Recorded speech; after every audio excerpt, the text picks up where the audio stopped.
इस जीवन में मनुष्य केवल 3 चीजों के पीछे भागता है। छाया अर्थात सहारा, संबंध, काया अर्थात सुंदर सुबल शरीर, और तीसरी माया अर्थात ऐश्वर्य। अब अचंभित करने वाली बात यह है कि समय आने पर यही 3 वस्तुएं हैं जो सबसे पहले आपका त्याग करती है। अंधकार में छाया आपको त्याग देती है, बुढ़ापे में काया आपको त्याग देती है, और अंत में ये माया भी आपको त्याग ही देती है। ये कुछ काम नहीं आता जिसके पीछे आप जीवन भर दौड़े जा रहे थे। यदि कुछ काम आता है तो वो है आपका प्रेम पूर्ण व्यवहार जो आपने संसार को दिया। ये प्रेम ही है जो अंधकार में दिया बनकर आपको प्रकाश देगा। ये प्रेम ही है जो बुढ़ापे में हाथ बनकर आपको शक्ति देगा, सहारा देगा। और जब आपके पास धन नहीं होगा तब यही प्रेम आपको संयोग देगा। इसलिए इस जीवन में यदि कुछ कमाना है तो केवल प्रेम कमाएं। यदि आप भी मेरी भांति दूर की सोचते हैं तो केवल प्रेम कमाएं, और आप इसी प्रेम के साथ कहीं राधे राधे। संसार में नियति बहुत कुछ निश्चित करती है, जैसे हर एक वस्तु की सीमा। शरीर से जाने वाला जल, उसकी सीमा भी नियति निश्चित कर चुकी है। कैसे? देखिए, यदि आपने उचित समय पर परिश्रम करके अपना पसीना नहीं बहाया तो कुछ समय पश्चात आपको अश्रु अवश्य बहाने होंगे, क्योंकि सब कुछ यदि भाग्य से मिल भी जाए उसे कर्म से रक्षित करना पड़ता है। यदि परिश्रम करते रहोगे तो जो पाया है उसे सहेज कर रख पाओगे, और जो आप पाना चाहते हैं वो अवश्य पालोगे। किंतु यदि परिश्रम से दूर रहे तो जो पाया है उसे तो खो ही दोगे, और जो पाना चाहते हैं उसका तो प्रश्न ही नहीं होता, और बहाओगे तो केवल अश्रु। अब चयन आपका है, क्या बहाना चाहेंगे? पसीना या अश्रु? राधे राधे। तभी आप किसी झरने के पास बैठे और बस ध्वनि सुनी।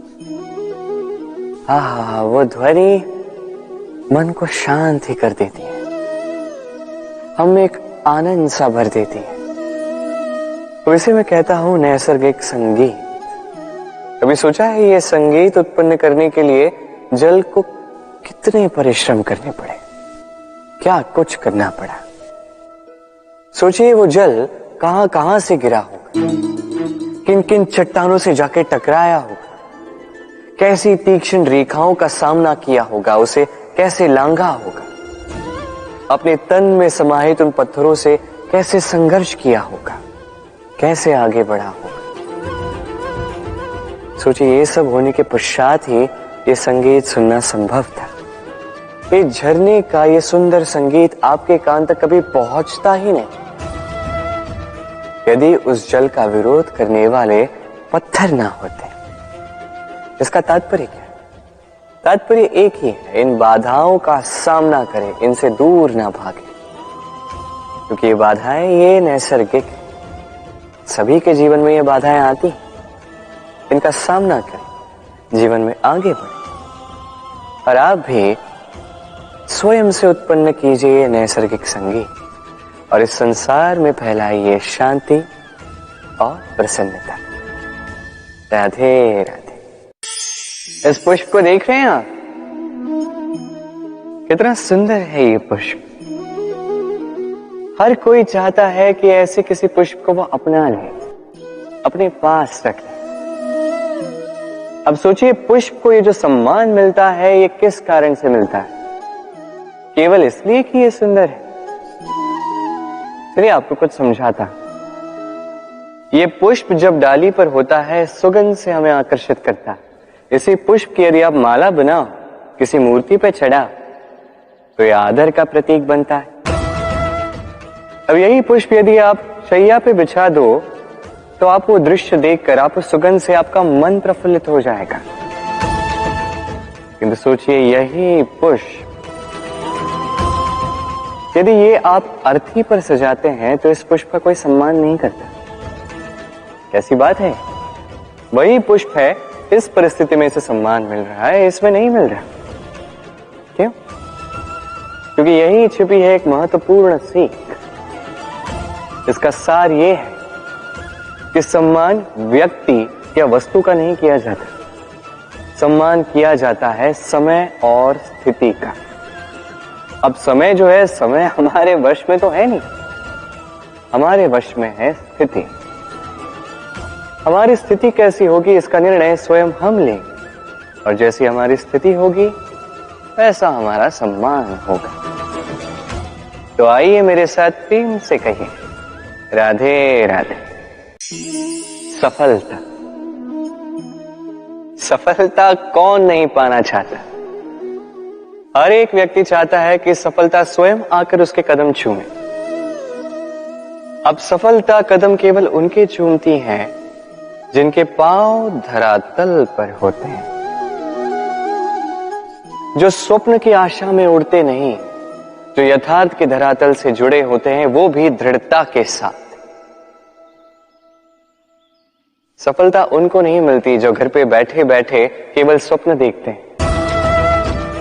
सफलता स्वयं चलकर उनके पास जाती है, जो निरंतर प्रयास करते हैं, जो परिश्रम करते हैं और अपने इस जीवन को दूसरों के लिए स्वप्न बनाकर दिखाते हैं। तो चयन आपका है। सफल सभी होना चाहते हैं, स्वप्न सभी साकार करना चाहते हैं। स्वप्न तभी साकार होंगे जब परिश्रम करोगे, और सफलता तभी तक आपके साथ रहेगी जब तक आप विनम्र रहोगे। तो आइए मेरे साथ प्रेम से कहिए, राधे राधे। समस्याएं, अब समस्याएं किसके जीवन में नहीं होती? हर एक के जीवन में समस्याएं होती, और ठीक है, जीवन है तो समय के साथ समस्याएं आती ही। किंतु क्या सारी समस्याएं समय ही लाता है? नहीं, आप सारी समस्याओं का श्रेय समय को नहीं दे सकते। ये अधिकतर समस्याएं तो ऐसी होती हैं जिन्हें हम स्वयं आमंत्रित करते हैं कि समस्याओं आओ, मैं आपकी प्रतीक्षा कर रहा हूं। कैसे? अब ये निर्भर करता है आपकी हाँ और ना। अधिकतर समस्याएं इसलिए आती क्योंकि हम बार बार हाँ कहते जाते हैं, और अधिकतर समस्याएं इसलिए आती हैं क्योंकि हम उचित समय पर ना नहीं कह पाते। इसलिए बिना सोचे समझे किसी भी बात या किसी भी प्रस्ताव का समर्थन करना आपको बहुत बड़े संकट में डाल सकता है। वहीं कभी ना कह पाना, ये आपको उससे भी बड़े संकट में डाल सकता है। इसलिए स्मरण रखिए, ये अत्यंत महत्वपूर्ण सीख। सदैव सोच समझकर ही हाँ कीजिए, और दृढ़ता के साथ ही ना कीजिए, और विश्वास कीजिए आपका जीवन अत्यधिक सुखमयी हो जाएगा। तो आइए मेरे साथ प्रेम से कहिए, राधे राधे।